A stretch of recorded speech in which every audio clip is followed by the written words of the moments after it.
देश के अंदर बेरोजगारी है, ये देश के अंदर लाचारी है, बेरोजगारी है। अगर आप देना चाहते हैं, ये देश को आगे बढ़ाना चाहते हैं, जो आपकी सोच है, ये देश तब तरक्की करेगा। और 80 करोड़ लोगों को जो आप राशन देने की बात करते हो, वो गरीब के घर में जाकर उसकी योग्यता के आधार पर उनको शिक्षा देने का काम करते हो ना, ये देश आत्मनिर्भर भारत बनाने की तरफ चला जाएगा। लेकिन आप ये कदम उठाने का काम नहीं करते, आप तो उन्हें भुखमरी बेरोजगारी देने का काम करते हो। तो आप लोगों ने जिस तरीके से हमारे चौधरी साहब बोल रहे थे, जहां तक बात है गन्ने की, देश की आजादी के बाद गन्ने का रेट दबा देने बहन कुमारी मैत्री 2007 को उत्तर प्रदेश की चौथी बार मुख्यमंत्री बने।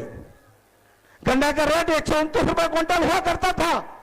इस देश के अंदर कांग्रेस की लंबी टाइम सरकार रही, भारतीय जनता पार्टी की सरकार भी रही, समाजवादी पार्टी की सरकार भी रही, लेकिन किसान की तरफ को किसी ने नहीं देखा।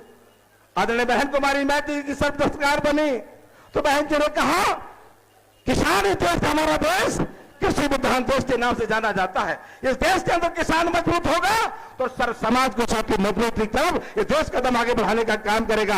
आदरणीय बहन कुमारी मैत्री जी ने अपने शासनकाल में 290 रुपए क्विंटल देकर, रेट देकर साथियों किसान को मजबूत करने का काम किया। और जिस देश का किसान मजबूत होगा, निश्चित तौर पर देश तरक्की करने का काम करेगा।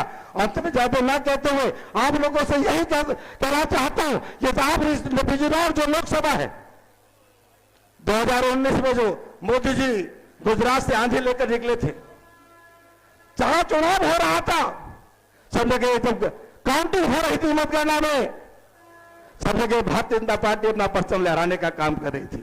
मैं यहां की लोकसभा के 5 विधानसभा के समस्त कार्यकर्ताओं को बधाई देना चाहता हूं कि आपने उस आंधी को, वो तूफान को रोकने का काम किया जो मोदी जी घर से लेकर निकले थे, और बिजनौर की सीमा पर आपने रोक बहुजन समाज पार्टी को जिताने का काम किया है।